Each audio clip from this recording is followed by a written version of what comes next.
Hello guys. In this video, I'll show you how driven hunts work and what is important when participating in them. Enjoy! First of all, you have to understand the basic idea of driven hunts. The circled area is the location where the animals get shot. The flags, which I have also circled, mark starting spots for the people. Once everyone has arrived at these spots and is ready to start, everyone will run down towards the end zone, which we also call kill zone. You will run the whole time unless we tell you to do else. While running downwards, you need to shoot in the air every 100m to 150m depending on the amount of people participating. Most of us use 12-gauge shotguns as the ammo is free for them. When running downwards, stick to the line, which will be drawn every time. Sometimes we wait for everyone to join until we draw lines, so don't panic if you don't see the line straight away. I will show you what to do when you get close to the kill zone after showing you what to bring for these type of hunts. The first weapon is a weapon of your choice. Like I said before, most people prefer to take a 12-gauge shotgun because of the free ammo. You can also take a second rifle or whatever you like to bring. This weapon is for shooting in the air. Make sure to bring at least 30 shots here. Now, this next weapon will be your main shooting rifle. Always check beforehand if your weapon can kill most or all of the animals.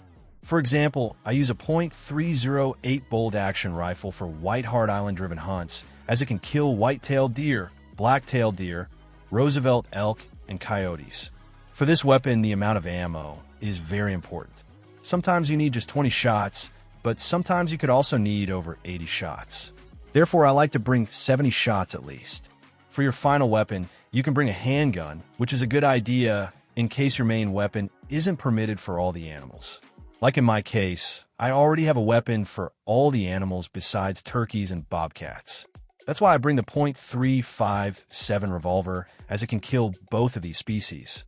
That's how you should pick your weapon for the specific map we do driven hunts on. It is also very important to bring water bottles for drives, as you can die of a heat stroke on specific maps, which you can't heal with first aid kits.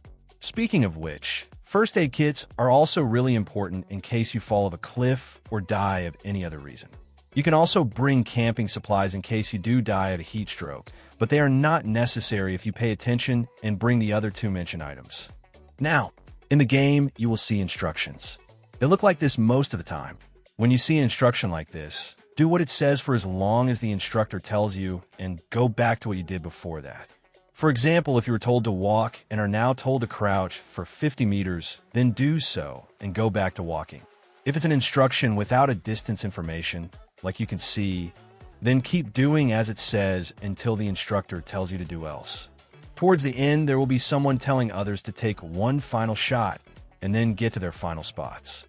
This will only be said on certain maps, as it is not necessary on every map.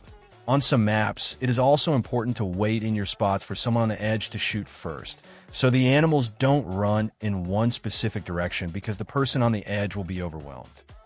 Here is an example of how a kill zone can look like if everyone listens to the instructions.